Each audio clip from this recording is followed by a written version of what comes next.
Welcome to Down the Garden Path. I'm your host, Joanne Shaw, landscape designer and plant lover. I enjoy discussing down-to-earth tips and advice to help you seasonally manage your garden and landscape, and I also aim to bring you interesting and relevant topics to educate you all about the landscaping and horticultural industry.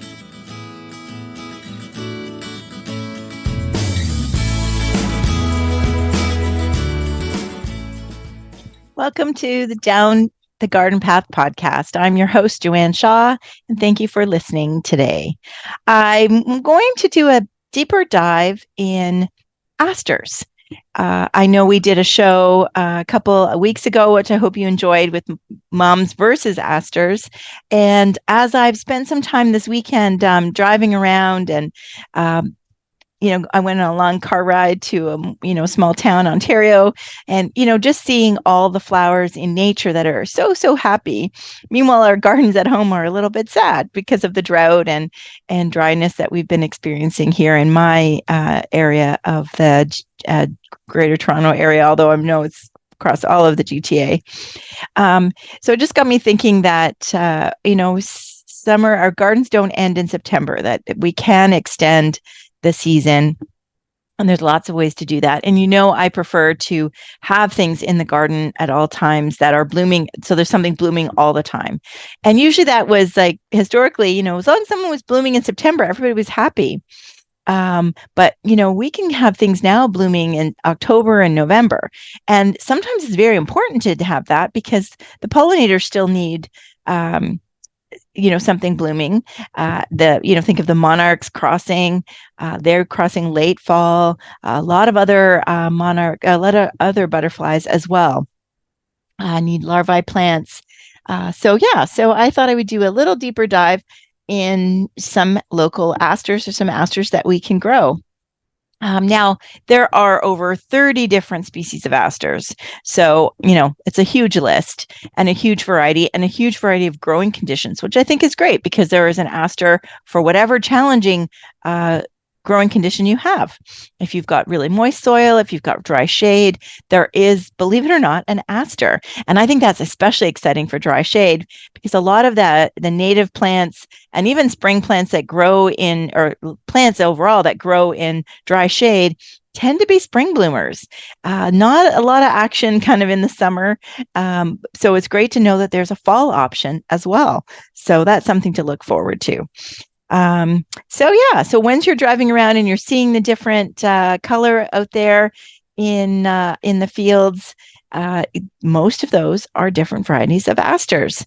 So I'm going to jump right in, and one that I know I mentioned on the show, the Mums and Aster show, as well as I think Miriam talked about it also last week when we talked about native plants. So the New England Aster, probably the showiest, and the one, probably if you're familiar with plants and I say New England Aster, that's the one you picture in your mind. So it is native to most U.S. states and provinces, and it is large and showy, very bright turquoisey blue flower with yellow center. So the one thing that will, because its color is similar to another one, which I'm going to talk about soon, but way to distinguish it is its leaves are actually hairy, and it's dense. The leaves on the stem are actually really dense and densely arranged on the stem. So that's the way that you can recognize it. It does vary in color. So I think the blue is the most popular, but it can go, the New England Aster can go from lavender to blue to white. And there's a pink variety that is often grown commercially, although it wouldn't be, they call it pink because but to me, it's still a shade of purple. It's not like a light pink, like many of the other perennial flowers that we have. So those, if you're buying mums this time of year as an annual or, in pots, and they are asters, chances are it's a New England Aster, and it's what they term their pink variety. So these, they do prefer soil moist, and they can grow in part shade. They can be aggressive. So That's something to keep in mind. And it is one of the larger ones, as up to 6 feet tall. So when I say aggressive, it's going to it'll be a small area this year, and then next year the area gets bigger and bigger. So it kind of spreads by rhizomes that way. So you need to make sure you're accounting for that space. And as far as the height, it could benefit. So if you don't want it to get high, because the problem with when it gets tall, depending on your location, it can get floppy. So Chelsea chop, we've talked about that before in the show, where you kind of cut a plant down June or July, and then when it'll keep growing, cut it back, I should say, not right down to the ground, but cut it back, and then it won't have the time to reach to full height before it starts blooming in the fall. So and it is also a host for the pearl crescent butterfly, larval host. The pollinator asters are great for many different pollinators, and many of them are also a host for the pearl crescent butterfly. So another one, so that is the New England Aster. Another one I want to talk about today was the one I was alluding to that grows in dry shade, whitewood aster. It's much more of a delicate flower, so it's not super showy, like most shade plants, to be honest. They're not super, you think of columbine, mostly foliage, tiny flowers. Many of the shade plants aren't super showy. So this is just another case of that. But the fact that it grows in dry shade is a bonus. The flowers are very delicate, so it's white, but they're tiny. They're very plentiful on the stem. They're very profuse, on the stem as far as flowers, but they are tiny and very lacy-like. I did plant this in a client's garden in the spring, and she was pretty impressed how well it's looking already. So it'll be interesting to see how it does next year in under trees and in a shady area. So that is good.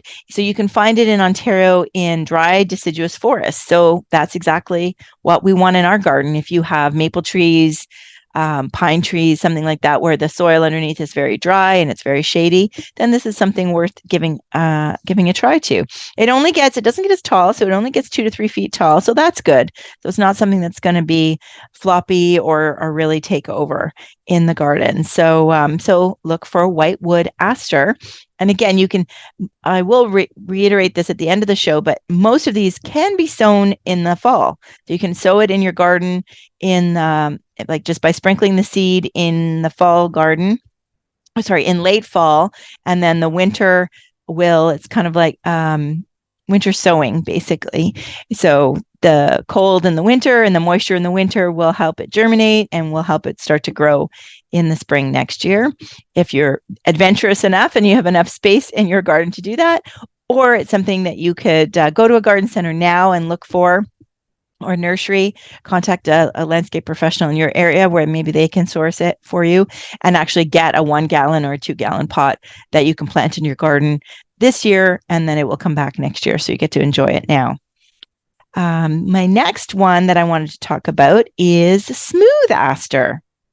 So it does kind of look, looks like the New England Aster, although, hence its name, the leaves are very smooth. So remember I said before, the leaves on the New England Aster are actually pretty hairy.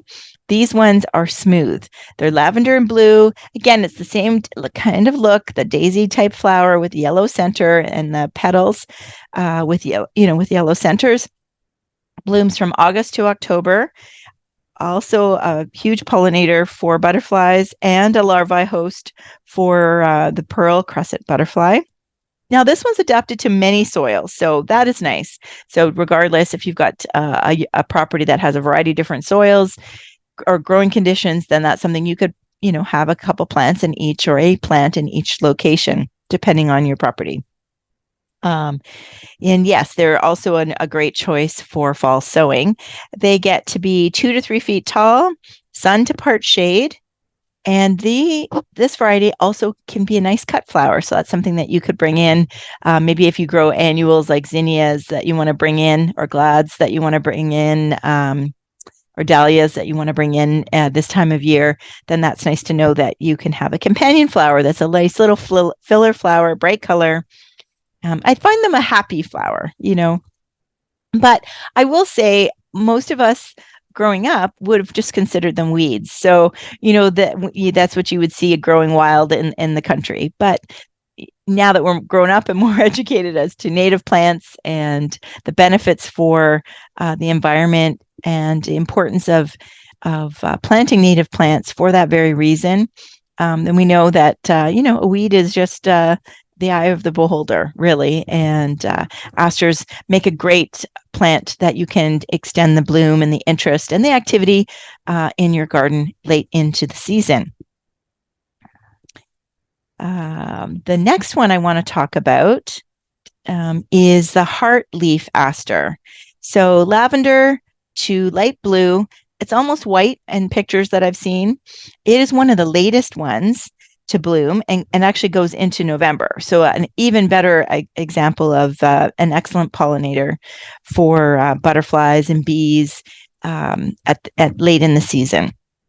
This one spreads slowly by rhizomes and it lightly self-seeds. So, what I always say, it is what it is, right? But it sounds like it would be easy to control if it's seeded where you didn't want it to go. And it is 2 to 3 feet tall, sandy to loam soil, and part shade to full shade. So often it is grown in, you'll see it out in meadows, but often it's going to be the plant that's growing on the edge of the forest. So it does get some shade and some relief from the large trees later in the day, in the hot parts of the day. And that's where its happy place is. That's where it likes to be. So if you have that in your yard, if you've got, or you've already got a mature established garden like I have, and so there's sun, but then there's shade at different times of the day, then this heart-leafed aster may be a good option for you. And lastly, the panicle aster. This one blooms with sprays of white flowers, open spreading form, so also known as floppy.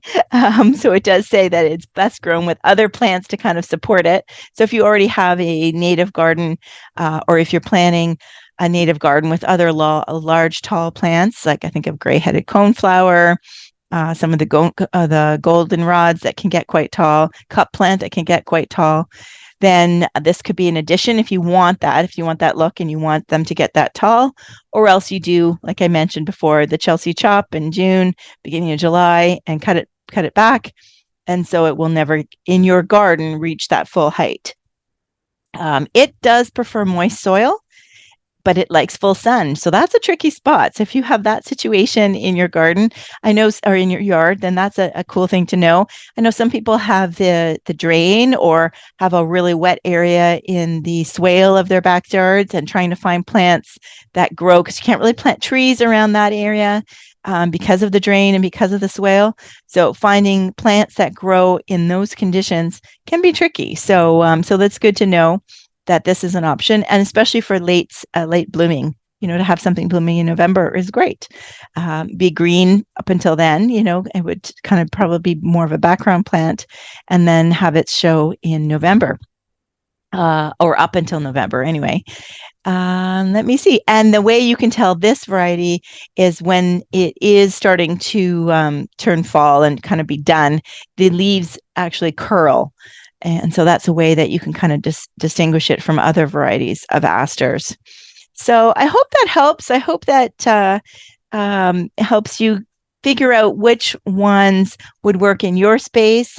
Know that you can purchase seed. I know Miriam's company, Wildflower Farm, you can purchase seeds from her, and you can again sprinkle them or plant them in your garden this fall. You can start them by, like you normally would do if you wanted them to grow them in February, March, under lights and go through that type of thing indoors, and then put them out next year. Absolutely, you can start them by seed. But I think considering this is, September and it's still warm and lovely and our fall seems to be extending, winter sowing could really work for many people, especially if you have a large space. And I think that's always worth a try. And if it doesn't work, can always just place some out in the garden and still reserve some for inside sowing.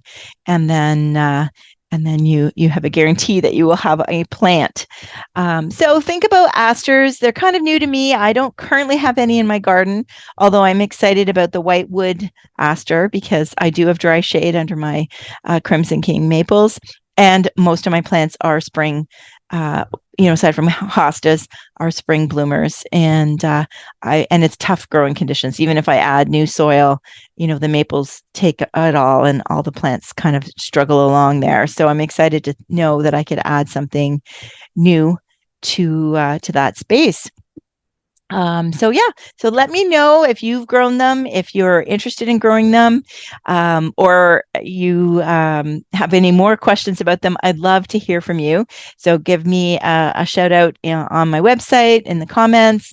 You can reach out to me, of course, on Facebook in our Facebook group, Down the Garden Path Podcast. Happy to answer any of your questions there, and all my other social media locations for Down the Garden Path Podcast. This episode is brought to you by my other business, which is Down to Earth Landscape Design. I do landscape designs on the east part of GTA, and can do them in person, or I can do them virtually, depending on your situation. And if you are up for doing some measuring, then we can work it out. But I love to help people with their gardens create low maintenance, all season gardens as much as possible. So thank you for tuning in, and I hope you go out and look for some asters to put in your garden to enjoy even longer next year.